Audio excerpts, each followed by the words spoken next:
Hello everyone, welcome back to my channel. कैसे हैं आप सब? तो गाइस, आज बात करेंगे स्टेनोग्राफ़र के लिए, इंग्लिश के लिए, क्योंकि सबसे ज़्यादा वेटेज स्टेनो में इंग्लिश का रहता है। वो 100 मार्क्स का आता है। तो पहले हम इंग्लिश के बारे में बात करेंगे कि मैं इंग्लिश कैसे पढ़ी थी। और मेरा ग्रामर या फिर वोकैब रीडिंग में ना, तीनों सब्जेक्ट में एक ही टीचर से पढ़ी थी।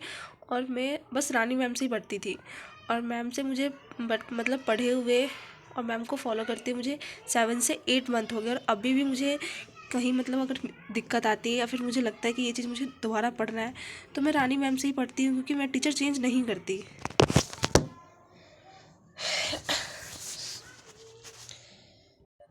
और सबसे पहले मैं दिखाती हूँ आपको मैं अपने नोट्स इंग्लिश का।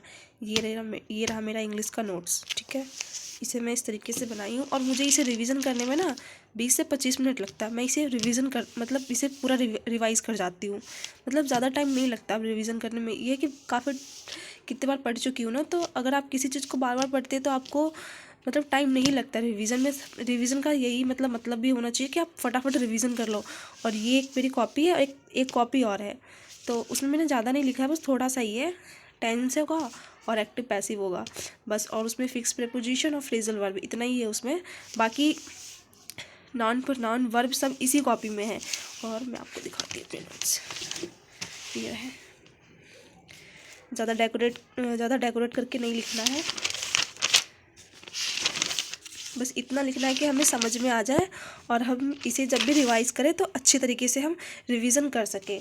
तो अब आपको कैसे पढ़ना है ग्रामर, तो पहले ग्रामर की बात करते हैं।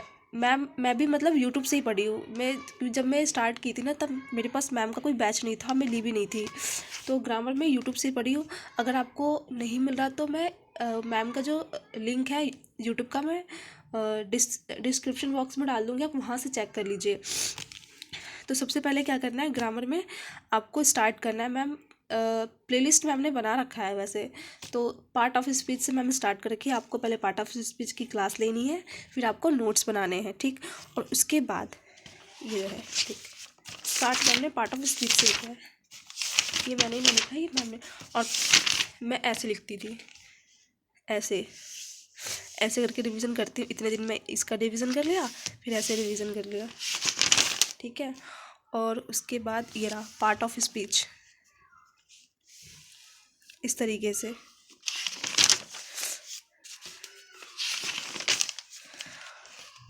उसके बाद आपको लेनी है नाउन की क्लास। जब आप नाउन की क्लास कंप्लीट ले ले, तो मैम ने प्रैक्टिस के लिए भी प्रैक्टिस बैच भी मैम का है, तो आप वहाँ से प्रैक्टिस कर लीजिए। अगर आपके पास कोई बुक है तो आप चैप्टर वाइज आप वहाँ से रिवीजन कर लीजिए, तो फिर आपका ग्रामर कंप्लीट होगा। ग्रामर आप यूट्यूब से ही कंप्लीट कर लीजिए, और मैम ने कंप्लीट ग्रामर करवा रखा है यूट्यूब पे भी। जब आपका ग्रामर कंप्लीट हो जाए, तो फ्रेजल वर्ब और फिक्स प्रीपोजिशन ये इंपॉर्टेंट है, ये आपको करना है, क्योंकि एग्ज़ाम में ये आता है। तो ये आपको करना है। ये हो गया ग्रामर के लिए। वोकैब के लिए हो गया, वोकैब को आपको दो तरीके से अगर आप पढ़ते हैं तो, एक तो वोकैब होता है ट्रिक से याद करना, एक वोकैब होता है जो हम नॉर्मली रीडिंग से याद करते हैं।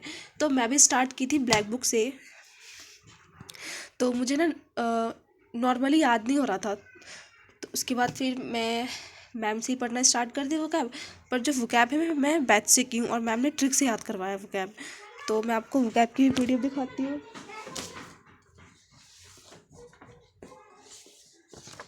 देखिए, ये रही मेरी वोकैब की पीडीएफ, पर ये बैच का है, ये यूट्यूब पे नहीं है।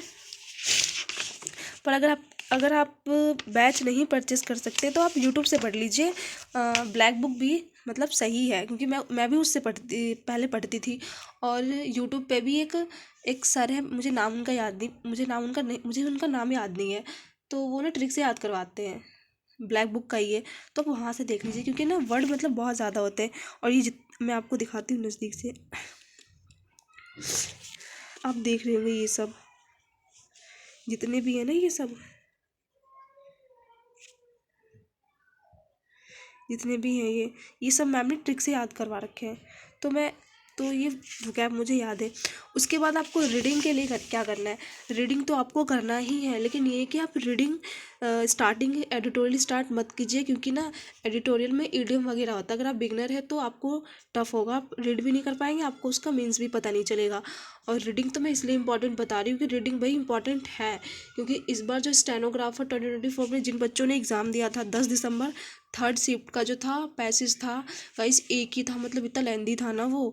तो जब आपका रीडिंग लगे कि आपको, अगर आपको लगे कि हाँ भाई अब मेरा मतलब अब मेरा रीडिंग अच्छा हो चुका है, इम्प्रूव हो गया है, तो रानी मैम का ही यूट्यूब पे क्लास है क्लोज टेस्ट और पैसेज वगैरह। तो मैम ना आपको ट्रिक बताती है, ट्रिक क्या बताती है मतलब मेथड बताती है कि आपको ऐसे ऐसे आपको क्वेश्चन सॉल्व करने हैं। तो वो ज़रूर देखिए, क्योंकि भाई वही काम आता है। क्योंकि आप पैसेज उतना लेंदी था, अगर हम पढ़ने बैठे तो 10-15 मिनट तो वैसे ही वेस्ट हो जाता है। तो पहले रीडिंग कीजिए।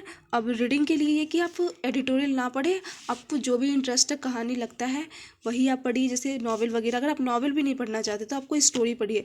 देखिए मैं हिंदी मीडियम वाली हूँ, मुझे भी पता है कि मतलब इंग्लिश वाले हम लोग इंग्लिश के लिए क्या क्या फेस करते हैं। तो मेरी भी इंग्लिश बहुत बेकार थी, क्योंकि मैं भी इंग्लिश मीडियम से थी नहीं, मैं भी हिंदी मीडियम की हूँ। तो मुझे भी कहीं ना कहीं दिक्कत आती थी, पर आप इतना इतना कर लीजिए आपके स्कोर अच्छे आ जाएंगे इंग्लिश में।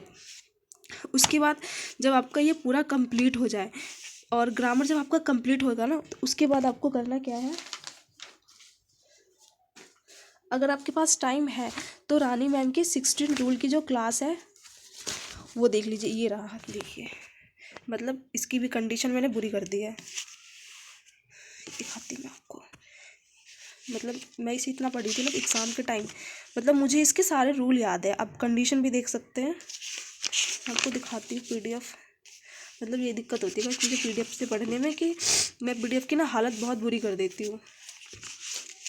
या तो फिर अगर आपके पास टाइम नहीं है तो आप ये पुरानी वाली क्लास है। अभी जो मैम का नया जो चला है शायद 2.0 है, शायद 16। और जब आपका ये सब कंप्लीट हो जाए तब आप क्या कीजिए, उसके बाद उठाइए आप PYQ, पिनेकल या किरण पब्लिकेशन। मेरे पास जो है वो इंग्लिश की PYQ है, पिनेकल की है, ठीक है। मैं इसको लगा चुकी हूँ, आपको मैं दिखाती हूँ। ये देखिए ये कंप्लीट है, कहीं से मेरा ख़त्म है, पर एग्ज़ाम था तो कुछ कुछ क्वेश्चन बना, कुछ कुछ मैंने स्किप कर दिया। ये रहा। तो अब मैं इसे दोबारा करूँगी, इसे मैं दोबारा कंप्लीट करूँगी अब।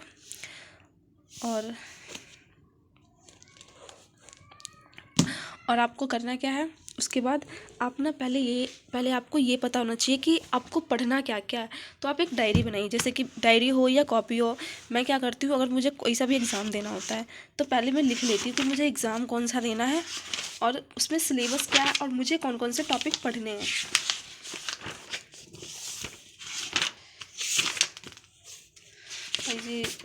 ये देखिए, जैसे कि मैं ये, और मैं आपको देखिए ये दिखाई मतलब आपको दिख रहा है, ये दिख रहा होगा। नरेशन की 4 वीडियो, सब्जेक्ट वर्ब एग्रीमेंट की 2 वीडियो, मतलब मैं ऐसे देख लेती हूँ। पर आपको ऊपर अमन सर दिख रहा होगा, कहीं से मत दिखना प्लीज़, क्योंकि मैं भी जब आपकी तरह बिगनर थी ना तो मैं भी बहुत भटकती थी कि मुझे इस टीचर से पढ़ना है, इस टीचर से पढ़ना, इस वजह से मैं ये लिख दी थी। आप इसे इग्नोर करना, क्योंकि अगर आप चाहे तो पढ़ सकते हैं, पर मुझे समझ नहीं आया था इसलिए आप इसे मत देखिए। और मैं रानी मैम से ही पढ़ती हूँ, आपको अच्छा समझ में आएगा, एक बार आप पढ़ के देखिए। और मैम की ज़्यादा लेंथी नहीं वीडियो होती है, ना ही नोट्स होते हैं। और मैम आपको खुद ही बता देती है कि आपको कहाँ से लिखना है, कहाँ से नहीं लिखना है। मतलब इतना सोर्स आपको इंग्लिश के लिए करना होगा, क्योंकि भाई इंग्लिश का वेटेज बहुत ज़्यादा है, 100 मार्क्स का था।